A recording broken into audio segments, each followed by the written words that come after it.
नमस्कार मित्रांनो, तुमचं सर्वांचं आपल्या उत्तम साहित्य या यूट्यूब चॅनेलवर सहर्ष स्वागत आहे. मित्रांनो, आपण ऐकत आहोत कातळडोह कादंबरी आणि आज आपण ऐकणार आहोत कातळडोह कादंबरीचा अंतिम भाग. या कादंबरीचे लेखक आहेत उत्तम सदाकाळ. चला तर मग आज कातळडोह कादंबरीचा शेवटचा भाग ऐकूया. बाबासाहेब घरी आले. त्यांच्या अंगात त्राण राहिले नव्हते. शक्तिपात झाल्यासारखे ते मलूल पडले होते. चेहरा घामाने डबडबला होता. डोळ्यापुढे अंधाऱ्या येत होत्या. झोपाळ्यावर ते थोडा वेळ शांत बसले. सुमित्राबाईंना बातमी समजली होती. त्या माज घरात भकास चेहरा घेऊन बसल्या होत्या. बाहेर यायची त्यांना धाडसच होईना.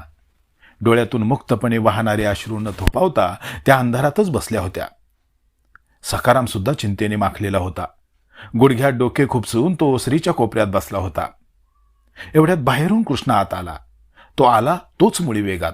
आल्या आल्या त्याने बाबासाहेबांना विचारले, बाबा, मी ऐकलंय ते खरंय? बाबासाहेबांनी त्याच्याकडे फक्त पाहिले. पुन्हा मान खाली घालून ते गप्प बसले. त्यांचा भकास चेहरा बघून कृष्णा काय समजायचे ते समजला. त्याचा संताप अनावर झाला. रागाने त्याच्या तोंडून शब्द फुटेना.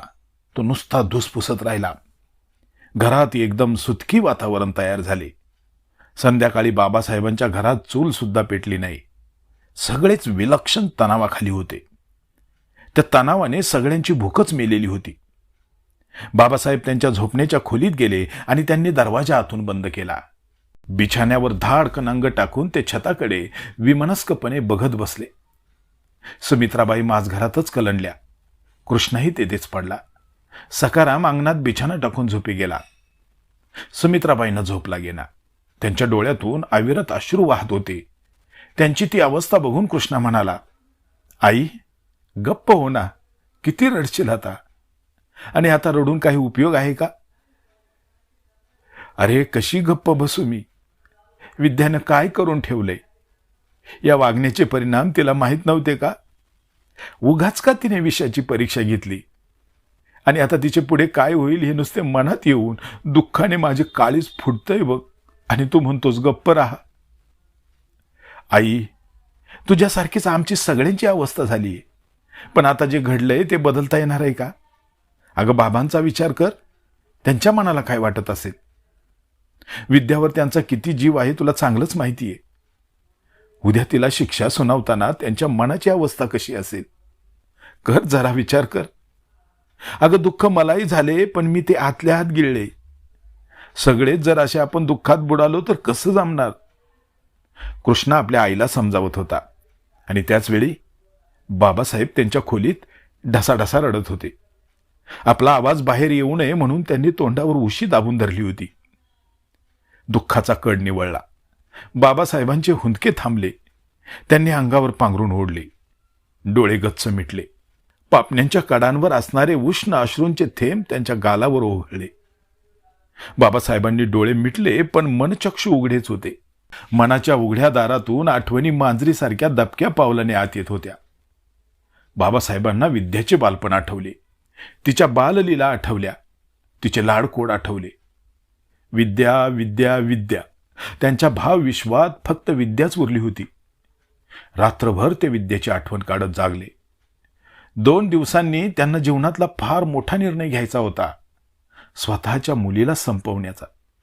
बाबासाहेब आता खऱ्या अर्थानं विचार करत होते. नव्हे, त्यांच्यातील बाप विचार करत होता. त्या बापाला मृत्यूदंडाची शिक्षा म्हणजे अन्याय वाटत होता.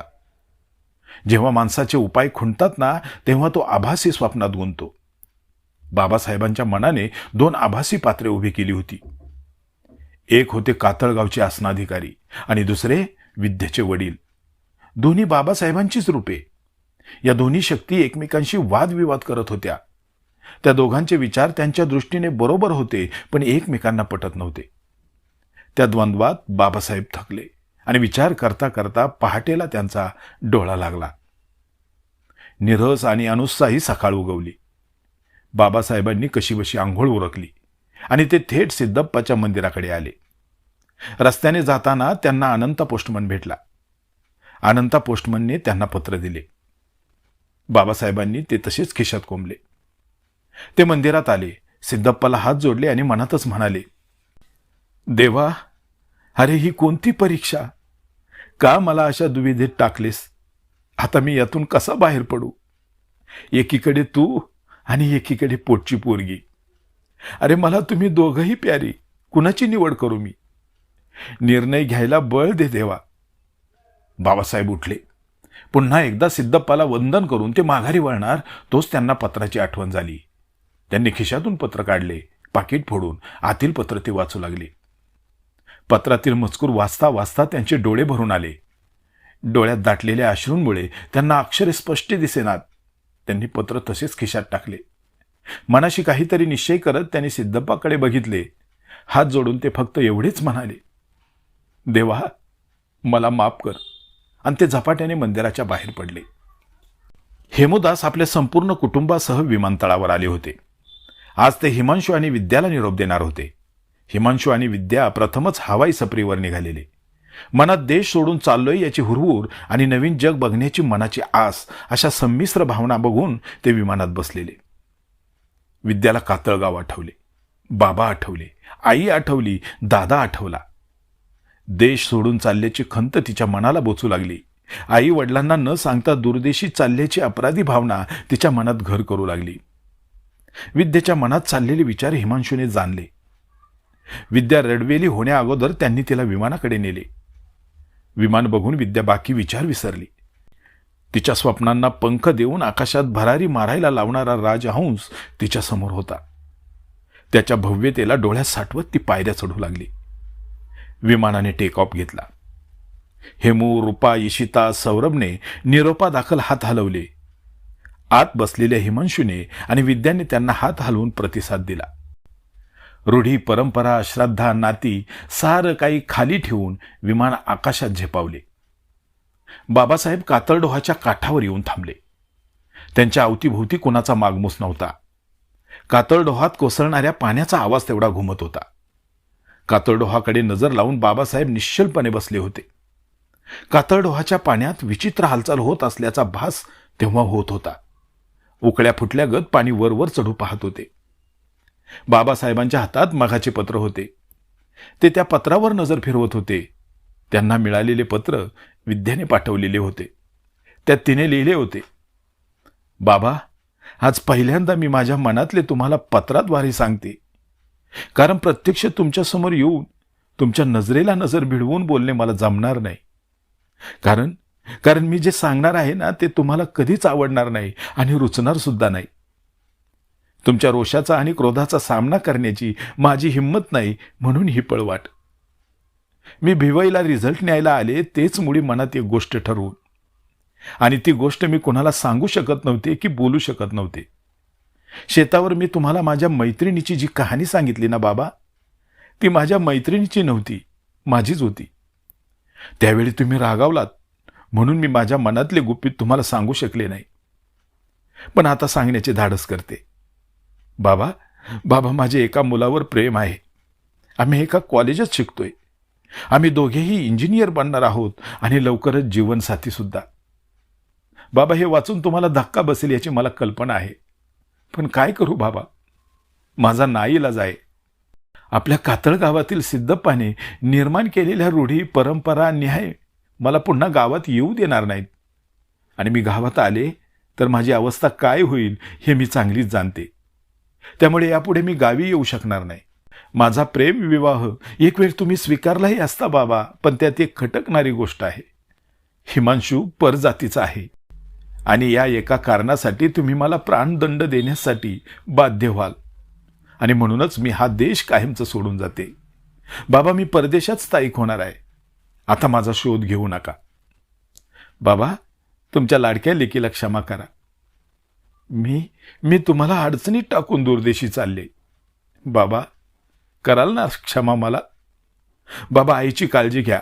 आपल्या दादाला समजवा. सखाराम बाबालाही सांभाळा. आता ही आपली शेवटची भेट. तुमची लाडकी मुलगी विद्या. बाबासाहेब वारंवार पत्र वाचत होते. त्यांचे डोळे भरून येत होते. बाबासाहेबांनी पत्राचा चोळामोळा केला आणि कागदाचा तो बोळा कातळडोहात भिरकावला. हापापलेल्या जनावराप्रमाणे कातळडोहाने तो कागद आत ओढून घेतला. बाबासाहेब काठावर उभे राहिले.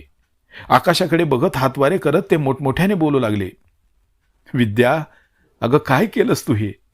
अगं ज्या गोष्टी कुणी करू नये म्हणून सिद्धप्पाने या कातळडोहाची भीती निर्माण केली, आम्हा पंचांना कडक निर्णय घ्यायला लावले आणि नेमकी तीच चूक तू केलीस. अगं तू या बाबासाहेबांची मुलगी होतीस हे तरी लक्षात घ्यायचे ना. सिद्धप्पाचा आसनाधिकारी बाबासाहेब मोठ्या संकटात सापडलाय विद्या, आणि याला कारण केवळ तू आहेस. तू केलेल्या गुन्ह्याची शिक्षा एकच आहे आणि ती शिक्षा मला सुनवावीच लागणार. बघ हा बाप कसा खोड्यात अडकलाय.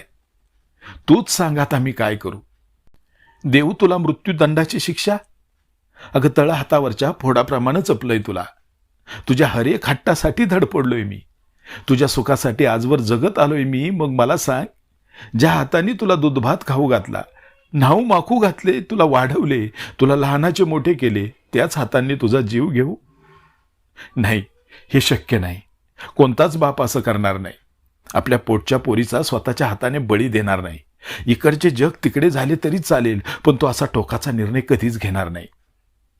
बाप कठोर असतात ग, पण एवढे पाषाण हृदय नसतात. मी सुद्धा तुला मृत्यूदंड देणार नाही. तुझ्या गुन्ह्याबद्दल मी तुला माफ करतोय विद्या. जा बाळा, तू सुखाने संसार कर. अडचणीत अडकलेल्या या अभागी बापाचे हेच तुला कन्यादान.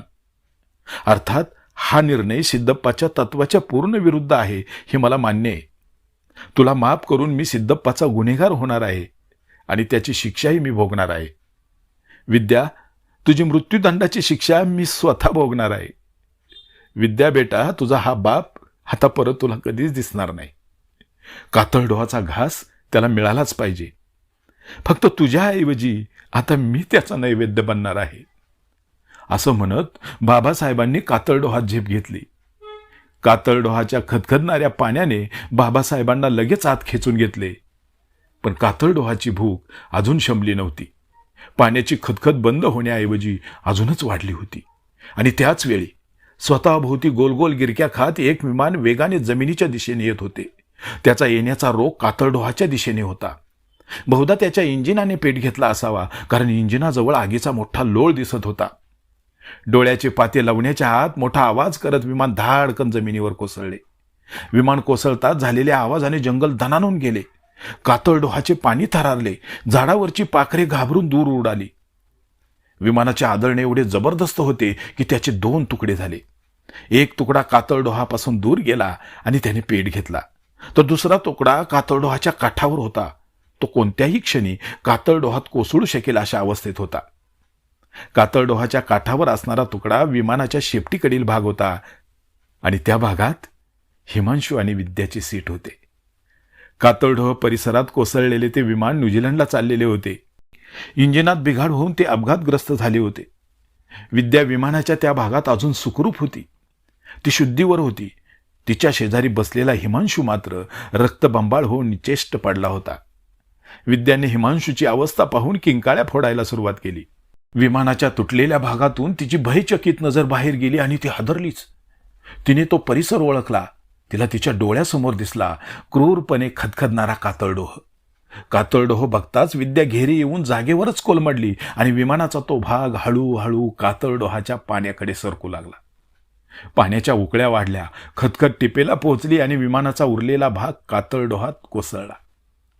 विद्या आणि हिमांशू सकट विमानाचा तो भाग कातळडोहात कायमचा गडप झाला. कातळडोहाला त्याचे खरे भक्ष्य मिळाले. सिद्धप्पाचा खरा गुन्हेगार त्याला मिळाला.